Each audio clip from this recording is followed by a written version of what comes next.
Hey everybody, how you doing? It's Bruce here, traveling with Bruce, having fun with his chair. There we go. Okay. How is it going, everybody? I thought I'd show off the sign first. It's traveling with Bruce, and then I'll bring it down here because I don't need to be way down here. How are you today? Welcome to the big show. The big show. It's nice to have you here. It's the 7th of August. 2023, the 7th of August already. July is gone.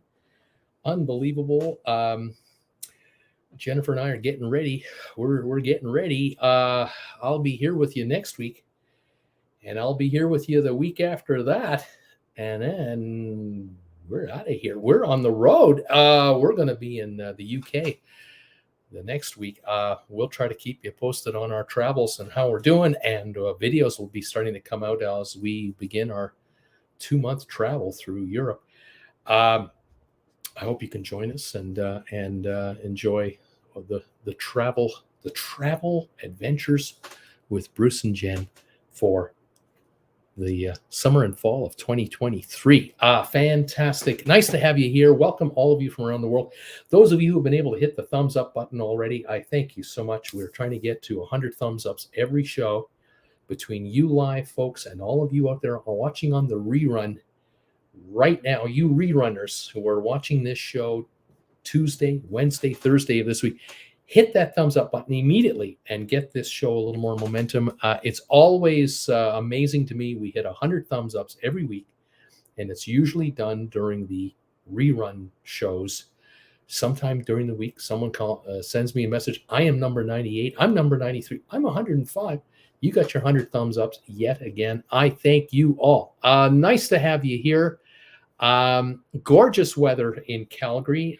We are right now today with the high that was set earlier of 79 degrees. We're at 74 now, and we're cooling down. We're going to head down to about 54 degrees in the morning, just before sunrise. We'll go all the way down to 54. That means this apartment that we're in will cool right down because we open up the windows and let the fresh air in. Fantastic. And we're going to be 77 tomorrow, 76 on Wednesday, 70 on Thursday. We're not complaining here. At 3,800 feet elevation, we are a bit cooler now.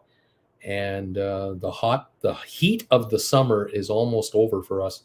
It's amazing how it works. Thank you all for popping in to say hello. Eddie is here. Eddie Panero. How you doing, Eddie?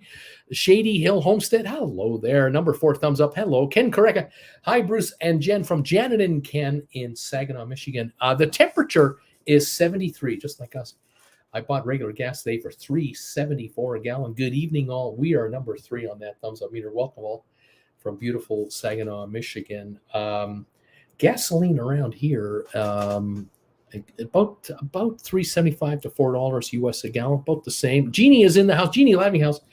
Hello, Bruce and all Tito viewers. Bill and Jeannie are here for the big show out of East Tennessee. A big storm came through here today, and thankfully, we are not damaged. Hopefully, the temperature came nice and low for you, and there's no dust in the air. Now, Stephen Butler, number 5 thumbs up. 84 degrees is our temperature here. Gas $3.70 a gallon in Northwest Arkansas. I got 5 Kevin Chapman books in the mail on Saturday. Started reading Perilous Gambit, and we'll read a couple while in on the North Shore vacation in September, I am sure. Mr. Chapman, thanks you very much for that. Tim Bowman, greetings all from basically sunny Seattle, where it's 77 Fahrenheit. I haven't been home long enough to see gas prices, but I know they're high at over $4.50 a gallon. Washington State has some of the most expensive gas in the country. Robert Mailhout, good evening, Bruce and all from Waterbury, Connecticut. Hello there. Donnell, hi, Bruce and all TLV fans. I am number 10 tonight from Cork, Ireland. Welcome, Donnell. Great to see you here tonight. As always, sir, a pleasure to have you in the house. Nathan, number 12. Rocky, I'm number 13, buddy. Thank you, guys. Nathan, gas $3.47 a gallon in Asheville.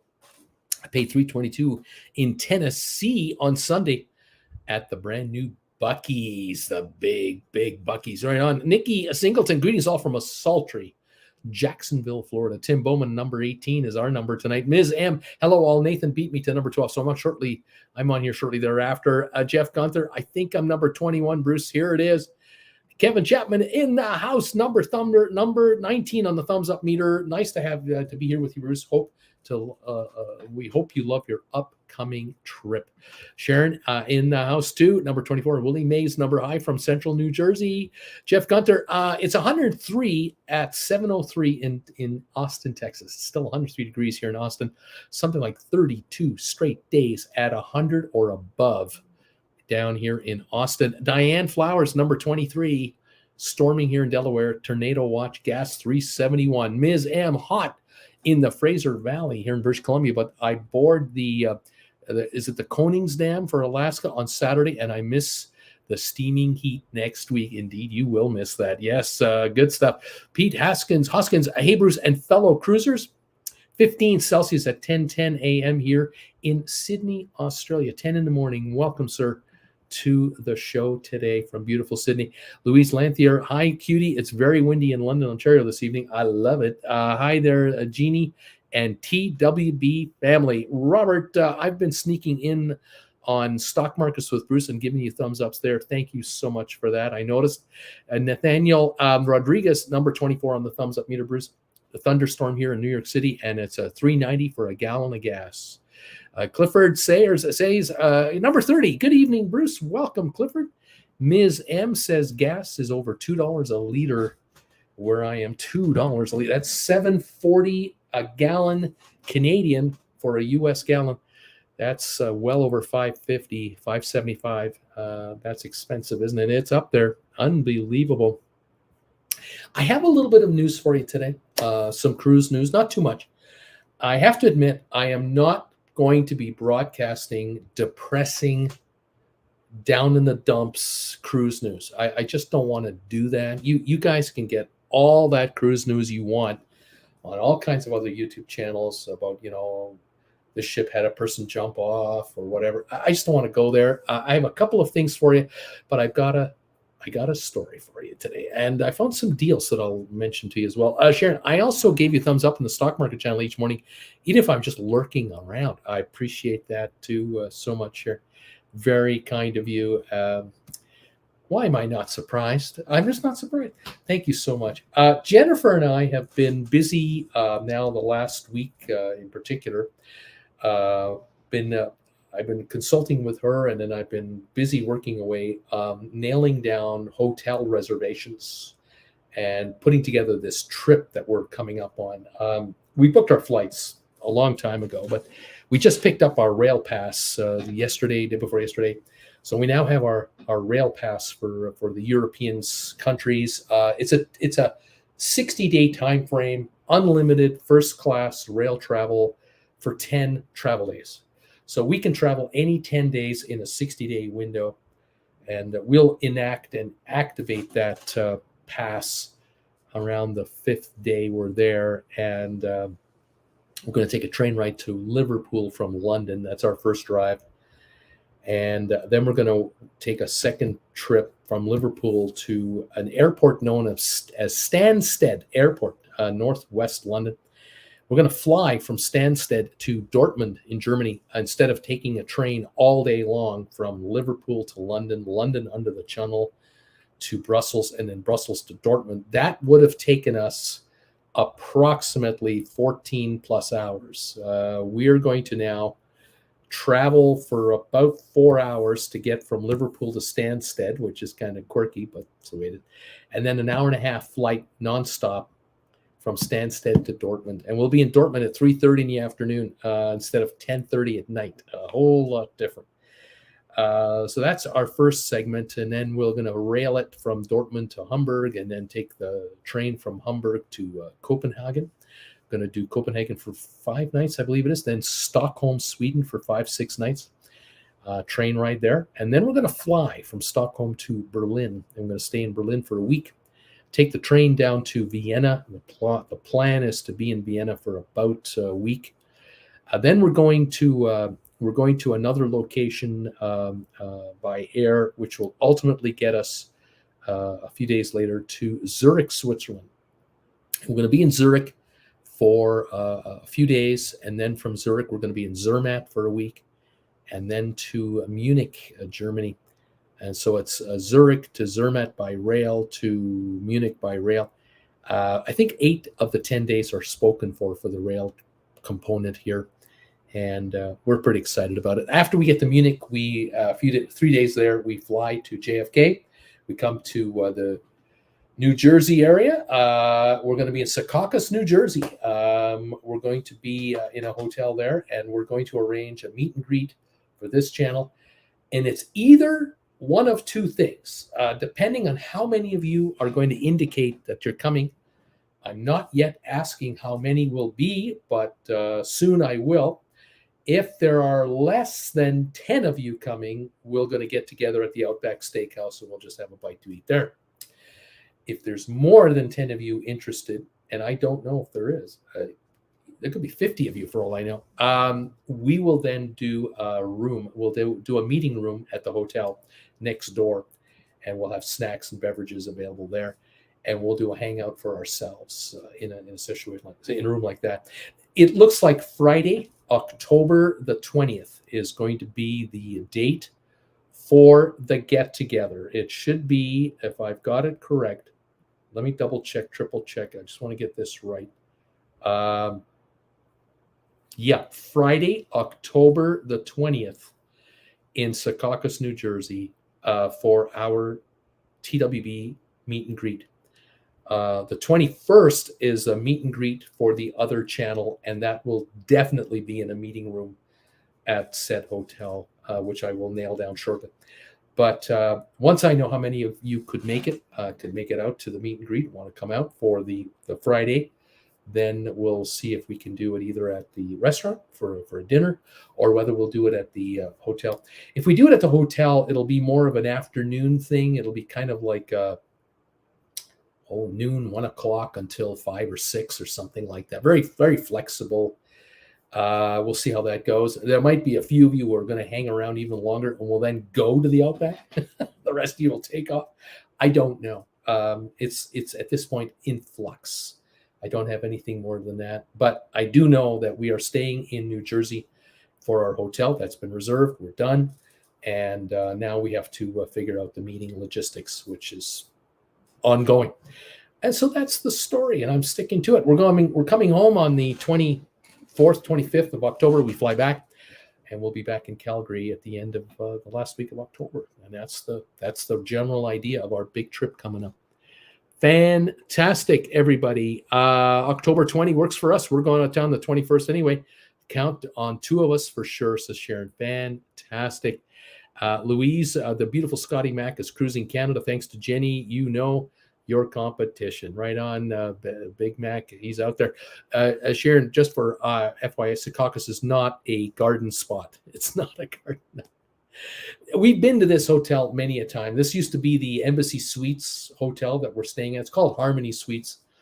And it is what it is. That's true. What we find about this place, it is so darn convenient for us, because for us to get to Midtown Manhattan, we have a bus stop across the street from the hotel that goes through the tunnel right to the Port Authority. Boom, we're right where we want to be. And on the way back, the bus drops us right at the hotel, and we can walk in. The price is right. The rooms are right. We have a full bedroom, a full kitchenette, a full living room area. That's convenient as can be. We're not there for the views. We're not there for the ambiance. It's functional. It's just going to be functional. And for my viewers of my other channel, of which a number are coming, they'll have parking right by at the hotel. There's easy parking there. The hotel will be functional for this event. Easy in, easy out. And that's how this is going to kind of work out. And Jen and I, we will probably head to the Big Apple for Sunday. Sunday will be the day we'll go to the Big Apple. But we're getting in Thursday. And then Friday will be TWB Day. Saturday will be Stock Markets with Bruce Day. Sunday is the Big Apple Day. Maybe Monday, maybe not. And then Tuesday we fly out. So that's how this is coming together at the, at this point. And there it is. It is what it is. All right. So let me get into some news for you. Thanks again for those of you who have been hitting the thumbs up button. We have 34 now. Thank you for 34 thumbs ups. You guys are simply awesome. I appreciate it so much. I really do. On the news front, I noticed today there was an article that may have come out yesterday or the day before.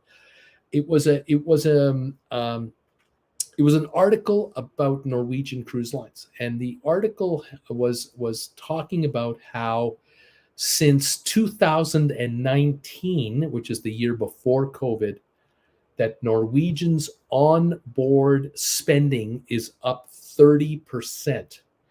And basically what was going on here was the CEO of the company, the actual CEO, was, I believe, doing maybe a conference call, an earnings conference call for the shareholders and all that. And they were bragging about this. They were bragging that they were 30% higher on onboard spending. And the spin they put on it was that we are delivering what our customers want. That was the spin they were putting on this story. And I cringe when I see those headlines. When I see quotes like that, it really makes my teeth grind in anger, because as passengers of cruise ships, and I know that the only reason that Norwegian's onboard spending is 30% higher is why they raised the prices. They're now making you pay for stuff that you used to get as part of your cruise. They're doing what the airlines have done. They're segmenting everything into little chunks and nailing it for more money.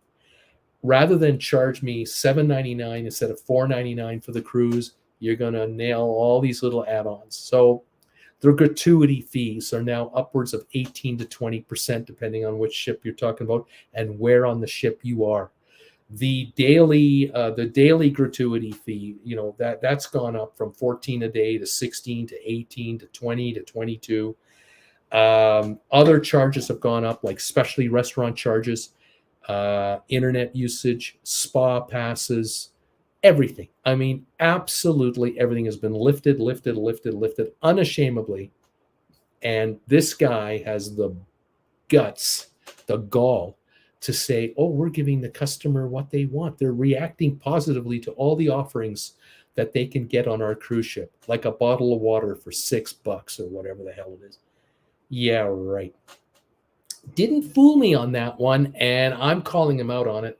Very disappointing just to see that kind of stuff. It is just so frustrating how these executives try to sell the price increases as it's what they want, kind of. It's crap. And he is talking out of this side of his mouth to his shareholders, and in this side of his mouth to his PR department. And hopefully the two won't happen to notice. So you as customers won't ever hear this guy do this speech, except for me. I'm going to bring it out and call him out on it. All right. So that's one thing. Now, the other piece of news I have for you was Disney. Disney came out with an increase, generally speaking, an increase in their internet charges. Now, you remember the days about 5-10 years ago and before, if you went on a cruise ship there was about a 10-year window when you went on a cruise ship before these became incredibly popular with internet and everything built into them. You had to go to the internet cafe if you wanted to use the internet. And that was a big thing. That was like, we've added an internet cafe for you so that you can stay in touch with your loved ones and read up on the news of the day or check your emails. And you'll pay by the minute. We'll sell you an internet package for like 1 hour will be like $40. 30 minutes is $30. 10 minutes is $15.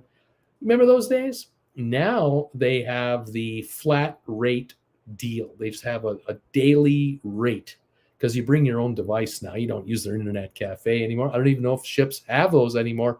They may have discontinued most of that. Disney has raised their fees. They're now charging for, and this is amazing to me, they offer 3 levels of internet compatibility. So you are in the dark as to what you need until you need it. Their cheapest version of internet apparently is so basic you can't even surf with it. I don't know what it's good for, but they're trying to charge from $12 a day, now $16 a day for the whole cruise, their cheap, useless internet package. Apparently, if you just want one day only, you can't buy like 15 minutes of internet. You have to buy one day. $18 is a one-day fee for this useless base version. But it's $16 a day if you're on like a 10-day cruise. You got to buy $160 worth of internet automatically to get the $16 rate. You only save $2 a day, $160. That includes disembarkation day. Who's using the internet on disembarkation? I mean, for 5 minutes in the morning, that's it. Then you're off the ship. Oh, it's wonderful. The second one is called Basic Surf. And again, I don't know how good or bad this is with 2,500 other passengers. I have no idea how good this is. Mid-level internet, $24 a day for the full cruise, 6 days, 8 days, 10 days, 12 days, and one day only, $28 for a one day use, $28. And then their premium package, which they claim is the best, $34 a day for the entire cruise. So you go from 16 to 24 to 34 per day. And I bet you that's per device, but I could be wrong, but my God, one day only, $42. $42. So if you want to check some emails and stuff, here's what I suggest you do. Don't use your phone on the ship whatsoever. Don't buy any of the packages whatsoever. If you've got 3 stops on your 7-day cruise or 4 stops on an 8-day cruise, get off the ship with your phone, go across the street from the pier, the port. Where's the Senior Frogs?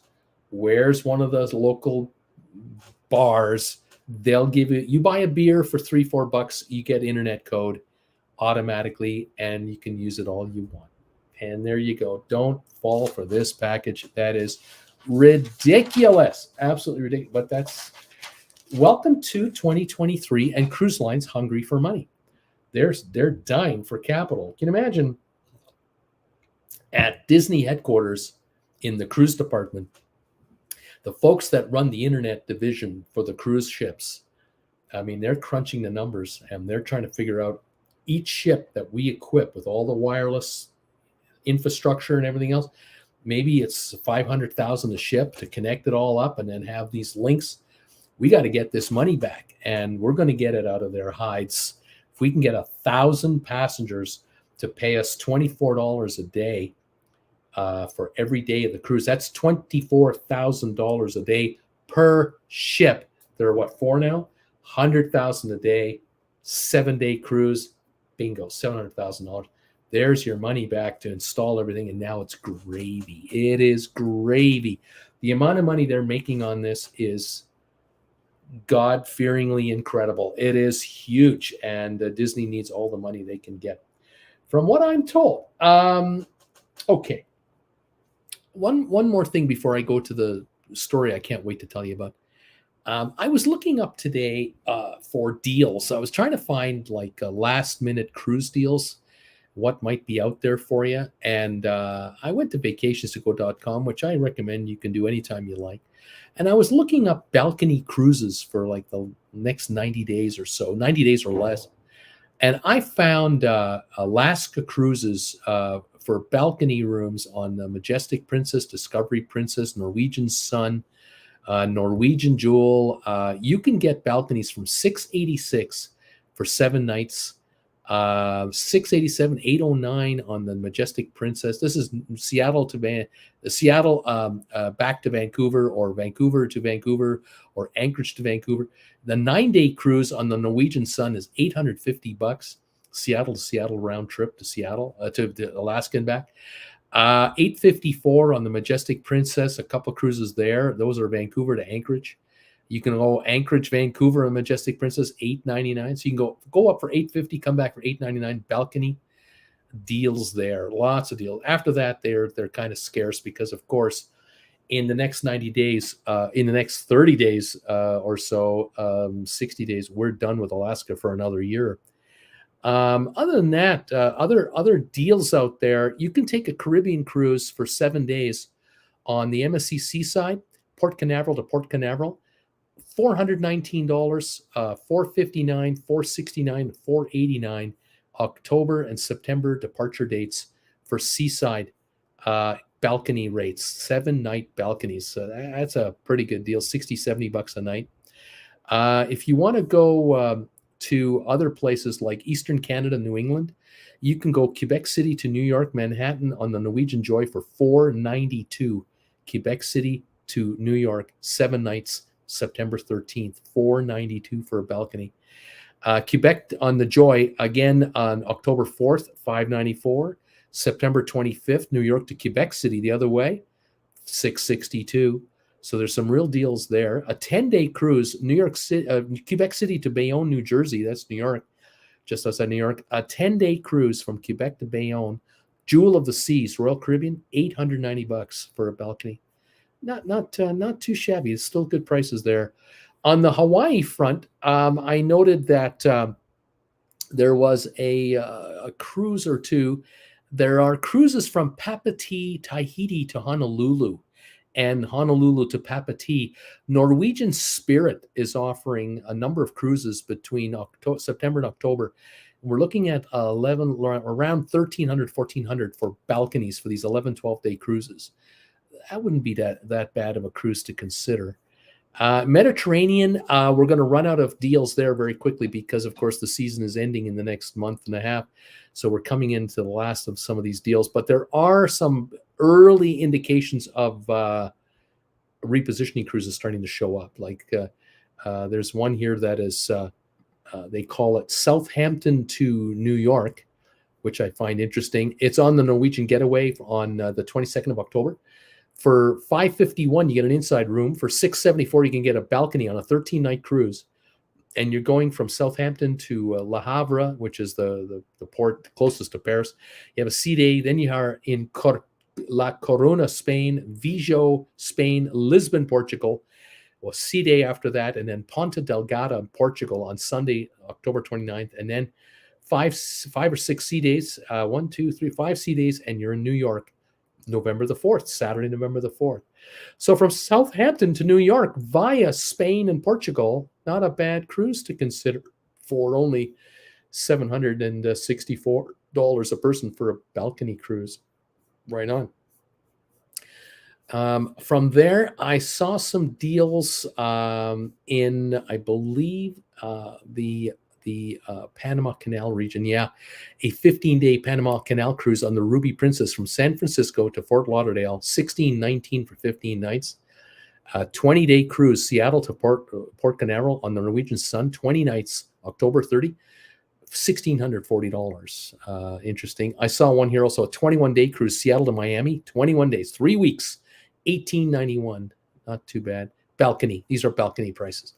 And then on the repositioning front, they're beginning to pop up now. We're beginning to see the September and October cruises starting to show up. In the next few weeks, we'll start seeing November repositioning cruises. And right now, 13 nights from Southampton to New York, like I said, on Norwegian Getaway, $764. 13 nights Rome to Miami on the Explorer of the Seas, $870. The Westerdam has a repositioning from Seattle to Tokyo, because goodbye to Alaska, October the 1st, 13 nights to Tokyo, $899 for a balcony cruise. 14-night cruise on the Symphony of the Seas, big ship, Barcelona to Fort Lauderdale, 2 weeks, $1,450. We'll probably see more of these deals come in even cheaper than that as we get closer to the departure day. So there's some ideas there about some repositioning cruises. You can always check it out for yourself anytime you like on vacationstogo.com. All right. Let's see here. What do we got here? Kelly Haston is in the house. Hi, Kelly. Number 33 thumbs ups. Thank you so much. Uncle Bruce, great to catch you live. It's good to see you here. Isaac from Waco, missed you last week. Kelly Hessen, number 34, also here. Another one, another thumbs up. Thank you. Foxy is here. Bruce, my good friend, what do I owe you this pleasure? It's certainly wonderful being here again. Some surprising cruise news I was listening to. I may have also missed some other news as well. I only came into the show 14 minutes in. Welcome, welcome, welcome, Foxy. Isaac, I remember Internet Cafe. Most times it was empty because the internet was so slow. Yeah, remember that? You'd pay for 45 minutes. And you'd sit there for 5 minutes waiting for like a CNN front page of the CNN, or you want to see some scores, NFL scores, or you wanted to send an email and receive email. It'll take 5-10 minutes to do it. The old days was really slow. That's true.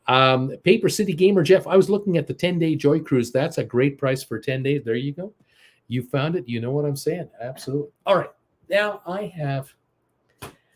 I'm going to finish off my last bit of time with you tonight with something a little different. Last week, if you were here last week, I talked about how it was from around the 1948 range to about 1952, 1955.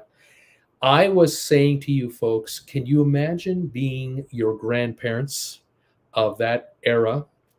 You are in your 50s and 60s. You are perhaps a husband and wife, a very successful couple.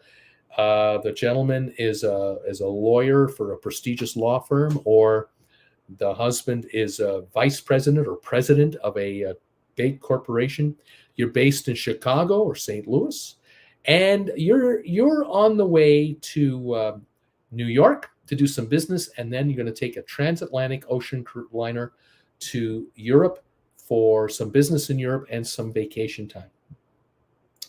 In those days, in 1948, if you were 60 years of age and you were the president of a company or chairman of the board or highfalutin official of some means, and you were of means, you would have the luxury trip of the day. And it wasn't a jet plane, because there were no jet planes in 1948, 1950. You would have taken the Century Unlimited train from Chicago to New York, which is first class, and that would have been with a red carpet at the station, primo. You would have then taken a limo to the Plaza Hotel or whatever hotel in New York you're staying at, and you'd be there for a week on business, and your wife would be doing some shopping for some clothing and whatnot, souvenirs, what have you. And then the two of you would, a week later or so, make your way by limo to the Queen Mary, the Queen Elizabeth, or one of the other transatlantic ocean liners of the day. And in first class, you would cross the Atlantic in 6 days in first class luxury. And we talked all about that. And I had all kinds of photos and talked to you all about that last week. Well, this week, I want to talk to you about one of the most famous ocean liner ships that the U.S. has ever had. And this ship was famous for many reasons, but three particular reasons that this ship was famous for. And this ship is still famous to this very day, even though it's nowhere to be seen, because of Hollywood. Hollywood has made this ship famous yet again, just in the last couple of decades. What ship am I talking about? I'm talking about the ship that was on the I Love Lucy show in 1956, when Lucy and Ricky Ricardo and Ethel and Fred Mertz were going on an ocean liner. They were going on the ship to go to Europe out of New York. And Lucy, in this two-part television show, missed the boat. She missed the ship because of her running around on the ship, off the ship, on the ship, off the ship. And the gangplank was being pulled away as she was trying to get on the ship, and she was too late. And the climax of this show, the second part of this show, back in 1956, was that a helicopter flew her out to the ship on the open sea to get her there, which was all made up for television, but got a lot of ratings. This ship was famous also in 1956 because a Hollywood actress went on this ship. And when she stepped on the ship, she was a private citizen Hollywood actress. And when she got off the ship, she was about to be made a princess. And it was a real life story of a real live princess being created in front of the television viewers and the media of the day. This was Grace Kelly, the actor who became Princess Kelly of Monaco when she married Prince Rainier. The ship went from New York to Monaco directly and dropped her off there. That ship got unbelievable press for that. And then the big reason that this is one of the most famous ships in all of the history of cruise lines, and I'll show you photos in a minute. Photos are coming. Hang tough. Deborah Kerr and Cary Grant in the movie An Affair to Remember, 1957, where the couple met on the ship, fell in love with each other, and agreed that 6 months after they got off the ship, if their relationships that they were in New York didn't work out and they wanted to take their relationship any further, they would meet at the top of the Empire State Building 6 months later. And Cary Grant was up there waiting for her, and she had a terrible accident running across the street, got run over by a vehicle, had to be taken to emergency, and she lost the use of her legs. And at the end of the movie, Cary Grant figures it all out. She never contacted him, and it was a big tearjerker end of the movie thing. And they did get together at the end of the movie. But this movie, An Affair to Remember, was highlighted in about 2004 or 5 when Sleepless in Seattle with Tom Hanks and Meg Ryan came out.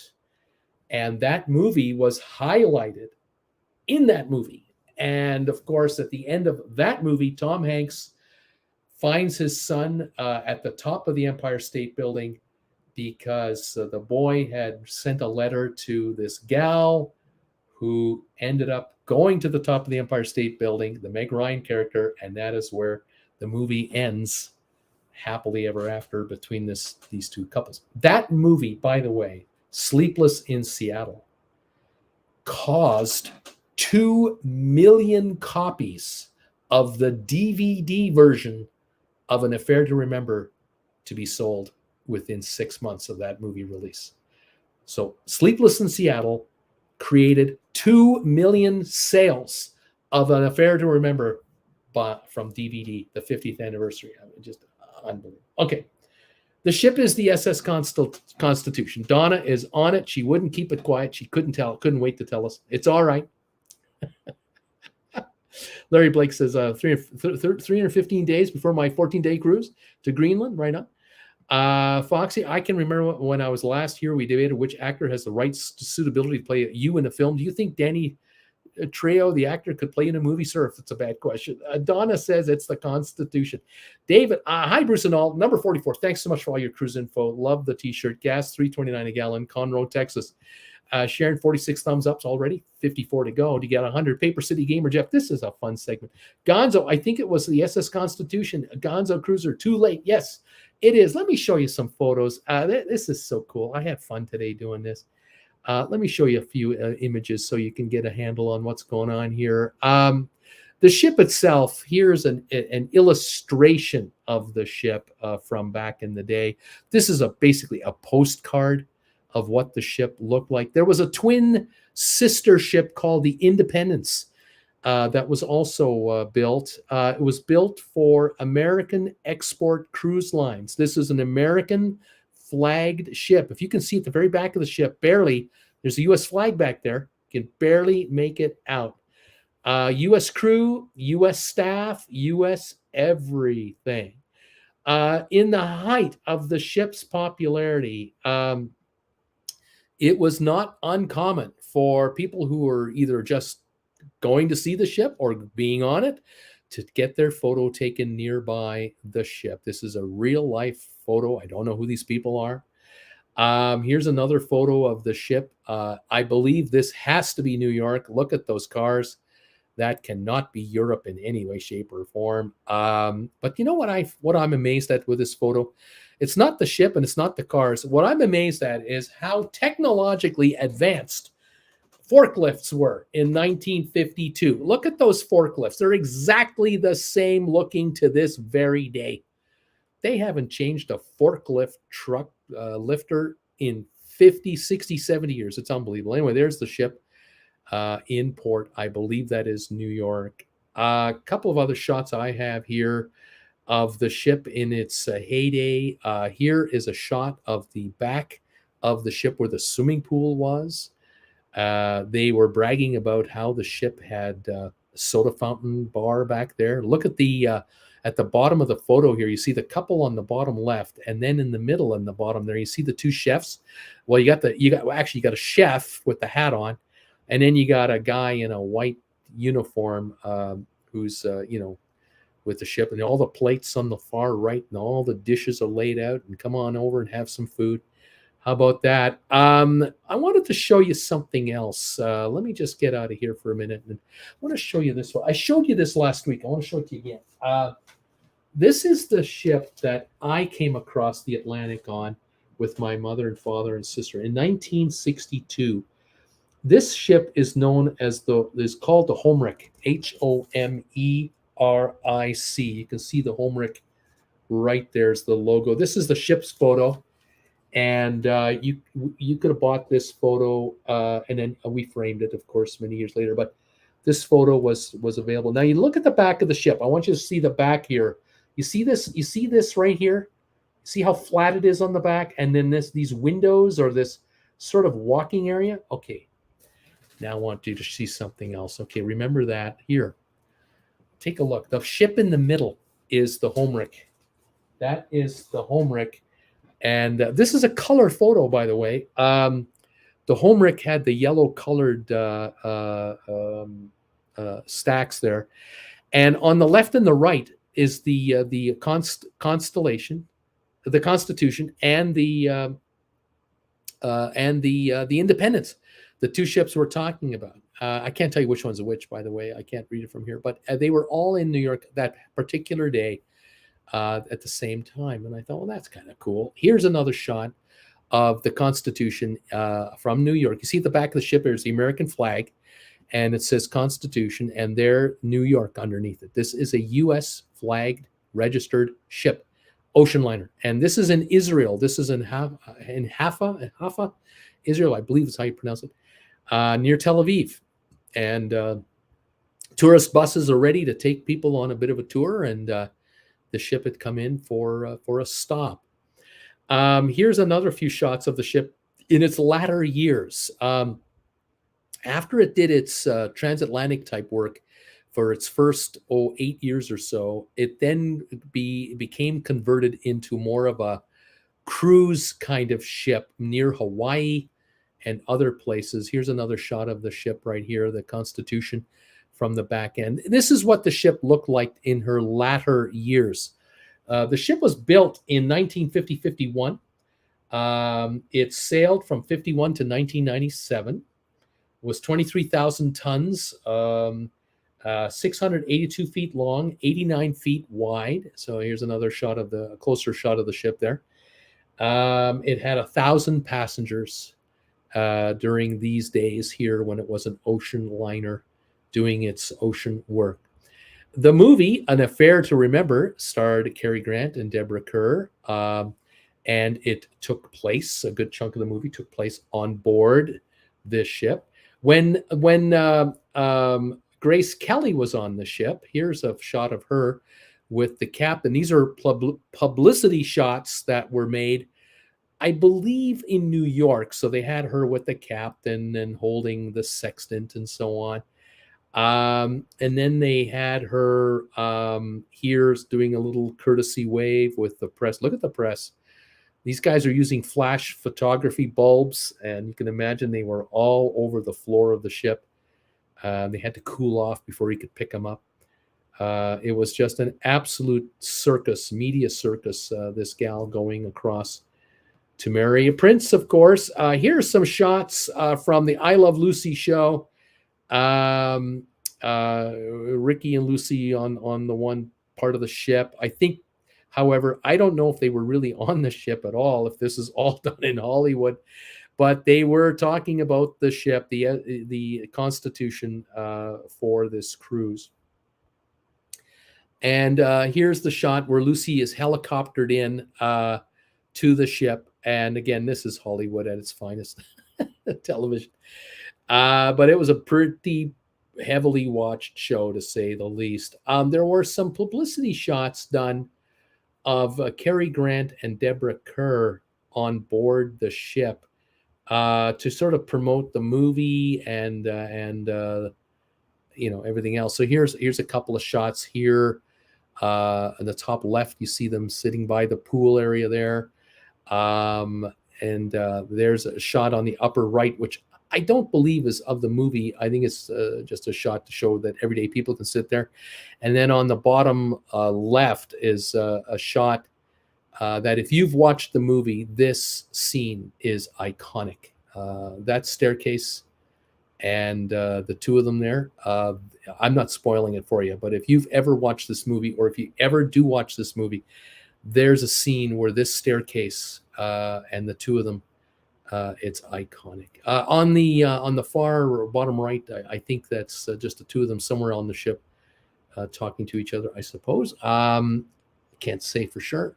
Here's another shot of the top of the ship here, where the entire crew came out, or a good portion of the crew. You can see the officers in the bottom front there, and the nurses and the doctors, and then there's folks on the upper right there that looks like kitchen staff with their hats on, and then all the folks working the rooms and the laundry. I don't know if it's the entire staff or not, but that's a pretty good publicity shot there that I found and I grabbed off the net.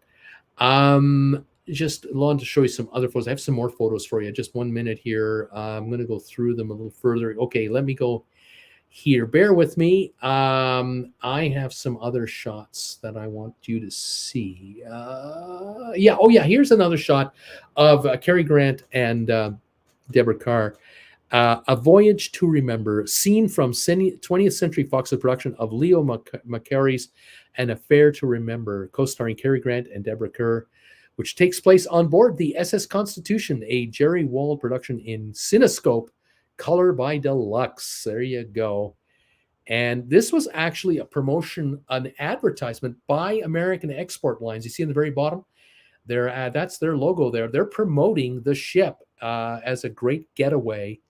And you can see here a Sun Lane cruise to Europe this fall or winter can be your voyage to remember for as little as $535 in cabin class, or I think it says $685 in first class. You can sail aboard the Great Independence or Constitution for a luxurious 3-week round trip to the Mediterranean. The Independence and Constitution will be sailing from New York approximately every 2 weeks, all this fall and early winter through January. You'll have time to visit ashore at 3 to 8 ports, such as Canary Islands, Casablanca, Barcelona, Cannes, Genoa, Naples, Tangier, and Madeira. At sea, there's fun, glamour, relaxation, and you'll have an air-conditioned stateroom, private bathroom with shower. Enjoy absolutely unsurpassed cuisine. For complete information, illustrated literature, see your travel agent or write to Box 892, American Export Lines, Broadway, New York. I wouldn't write there now. They're not there anymore, but there you go. An advertisement for the ship using the movie stars, a still of the movie stars on board. They must have made, I am certain they had made a deal with the Hollywood studios to use this shot as part of the promotion of the film and use the ship for the film and who knows what. Other illustrations, I found advertisements that I love this stuff. I can't get enough of this stuff. I find these ads that are a time machine, a snapshot in time. Here we have at the top, Independence, Constitution, the great new ships built around you. And look at the amenities that are available for you to use. By the way, a $555 fare in 1952 would now be $6,027 a person. But this is a 3-week cruise, remember, through Europe and back. First class at $665 would come out to $7,222 in today's currency. It says here, American ingenuity has made the new Mediterranean liners the most livable ships afloat. Before building, full-size models of staterooms and bathrooms were set up. Hundreds of Americans visited, critiqued, and made suggestions. Every detail, from armchairs to air conditioning, was traveler tested. On the top left there, just below the title, it says, dial your own climate. You can change the temperature in your suite. On the top right there, just underneath there, about a third of the way down, poolside cafe, soda fountain, lounge, everything, sun lounge available for you. Then a little lower on the bottom left there, it says living room by day, bedroom by night. See, they would fold out your couch and you've got a couch bed, you see? And then on the middle of the page there where the swimming pool is, Sea Island Club. How about that? A Sea Island Club. Now, you think about 1,000 passengers. I think about 100 can hang out there. I don't know where the other 900 would go. Modern American living goes to sea is the on top of the picture of the ship. American Export Lines maiden voyages. Look at that. I love this stuff. Here's another ad right here. American Living, Modern American Living sails the Sun Lane to Europe. And they're trying to show you that we don't go to Europe in the North Atlantic. Oh, gosh, no, we're not going to take the North Atlantic. We take you to the Sun Lane, which is south into the Mediterranean. You're not going to Southampton where the icebergs are in Greenland or anything like that. Oh, no, we'd never do that. The new Independence and Constitution. And look at that illustration of the cabins, the penthouse suite. Look at the penthouse suite. No balconies, but oh, a beautiful view to the outside. How wonderful. 2 bathrooms and 2 bedrooms. Oh, wonderful. And then the Sea Island Club at the back. And then you can see those little photos down there, including the air conditioning button. Pretty neat stuff. Here's another one of these shots. Look at this picture. Look at this photo. This is, of course, artist illustrations, but look at the staff on the far left.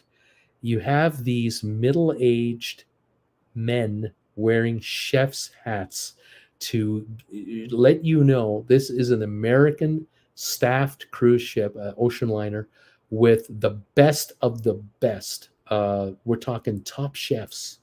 Nobody from the third world here. We're talking all American crew here. Look at that. The Sun Lane to Europe. And look at the folks. The women are wearing dresses on the sun deck.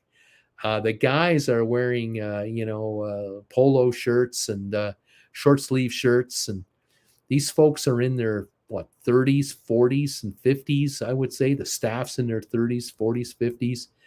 Isn't that something? And he's there. The chef is there to carve the prime rib for you right now. You want some prime rib? I will carve it for you on your plate right outside. Right here at the back of the ship. Oh my gosh. I always wondered about those funnels shooting up the bunker fuel, because in those days they were using the cheap bunker fuel, dirty and sooty. You can imagine if it came up and then went straight down onto the back of the deck where these guys are. It wouldn't be fun on the buffet.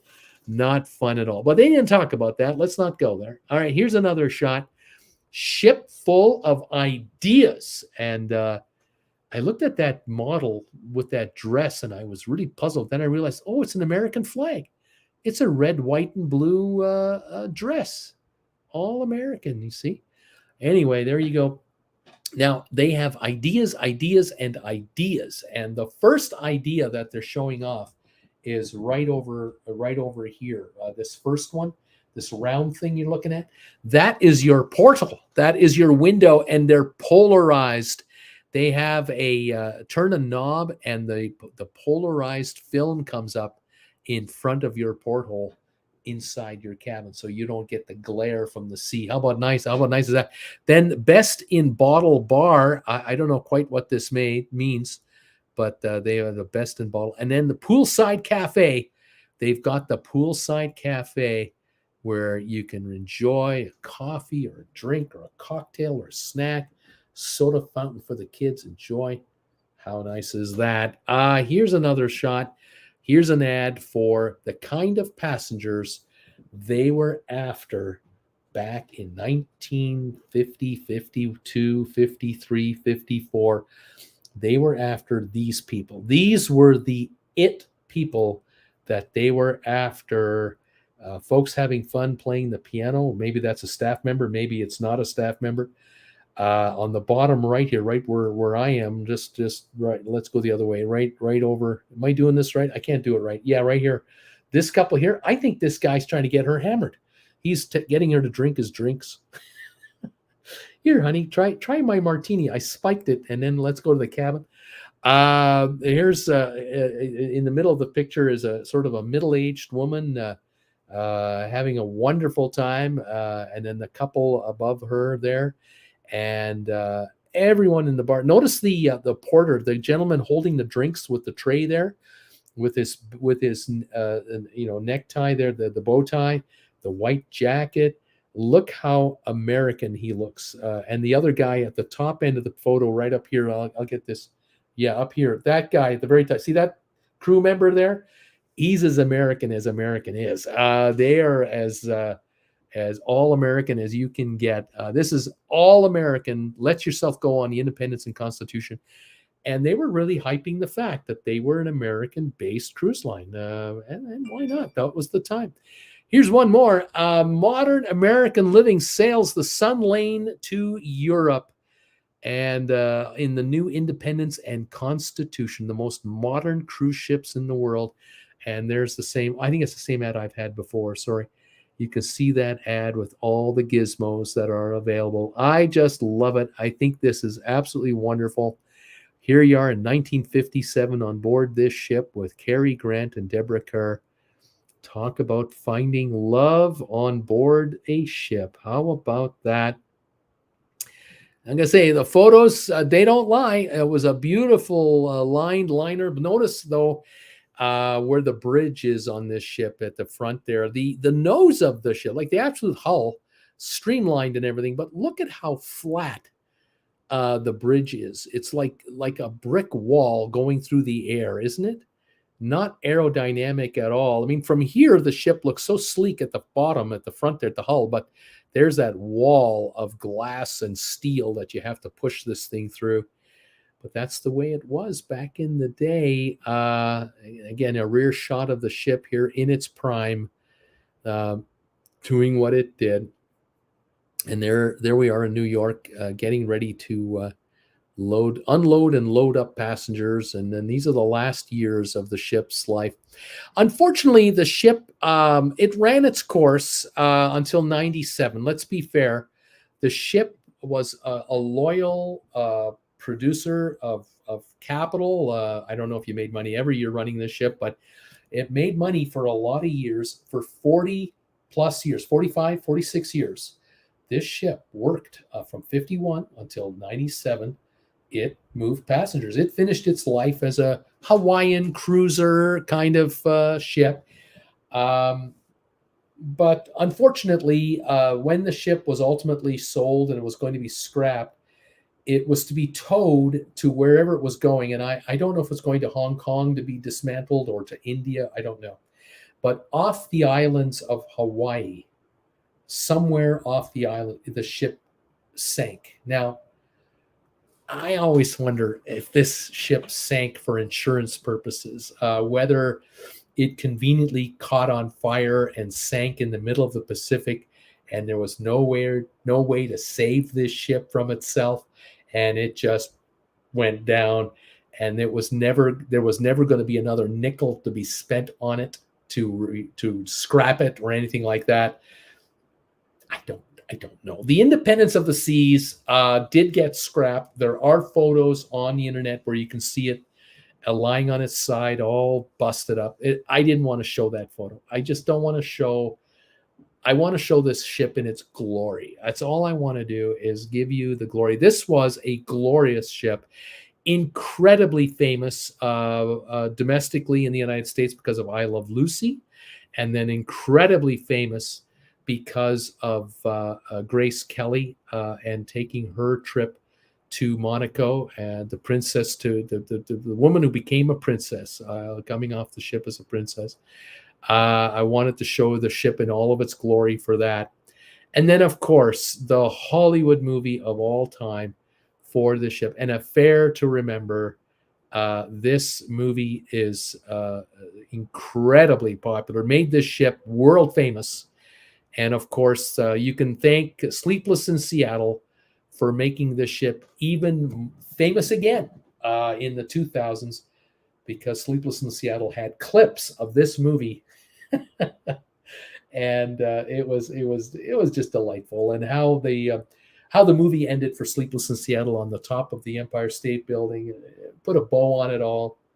And I wanted to mention that today. So there you go. A cruise in 1952 for 3 weeks from New York, return to Europe into the Mediterranean. You are talking about $6,027 in today's currency.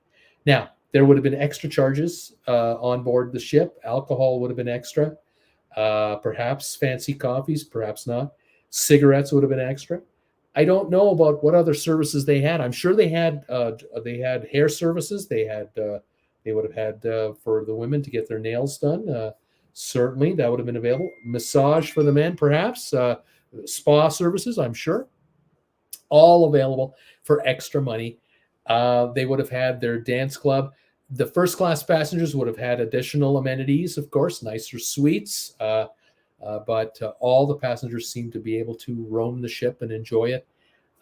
It would have been something else. I can imagine, you can just imagine how much luggage you and your wife would have taken on board a ship like this for a 3-week holiday. Can you imagine how many outfits your wife would have taken? How many of these trunks you would have taken? Think about that. You are not talking about suitcases with wheels and pull-up handles. That hadn't been invented yet. We're talking about trunks. You got to imagine just how much luggage some of these passengers might have gone with, where the women were wearing a different evening gown every night. The gentlemen were wearing different suits. They were wearing look right here. They're wearing jackets and shirts. You can tell here that these gentlemen here are not so formally dressed like the photos I was showing you last week on board the first class travel to Europe that you would have done on the Queen Elizabeth or the Queen Mary. These are definitely middle class Americans that are going on a casual trip. The women are wearing dresses, but they're not in what we would call full-blown evening gowns. They're very comfortable for the day. And notice in the background portholes to look out of to see the outside. Most interesting, and of course the look of the fashion here is a dead giveaway. Sundresses, generally speaking, day dresses, and polo shirts and shorts perhaps for the guys.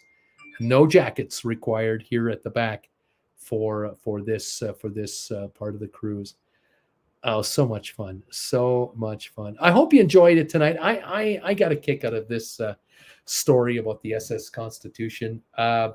I'm a sucker for this kind of stuff because anything to do with my parents or my parents' era or earlier, I'm always interested in that.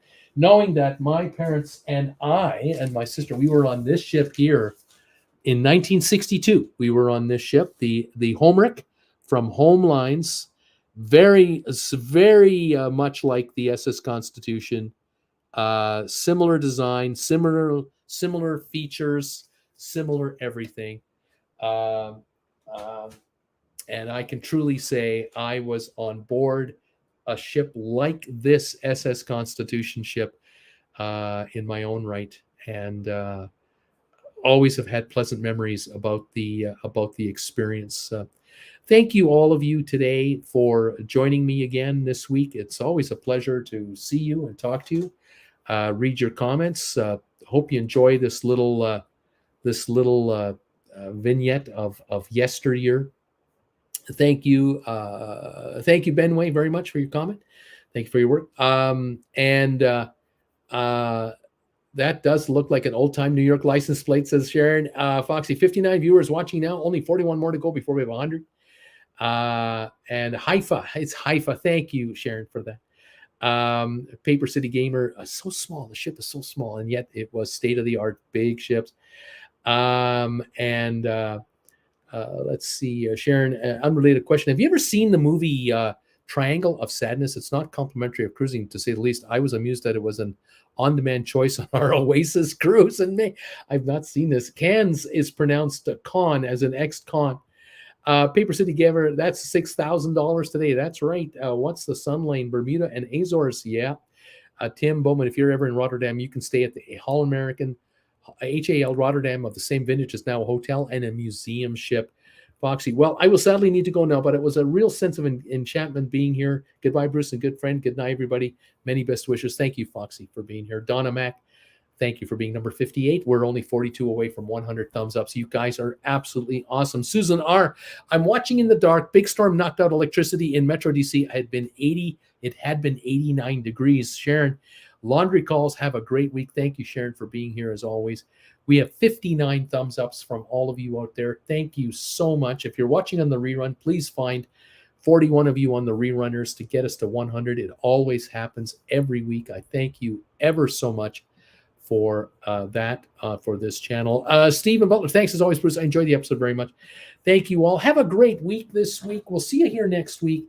We'll be back again and the week after. But after that, it's dicey because we're on the road starting latter part of August for Jennifer and I. But then look for videos to come out from us as well. Thank you again. Have a wonderful rest of the week, everybody. Take care of yourself. Stay cool. And we'll see you next Monday. All the best to you from Calgary. Goodbye for now.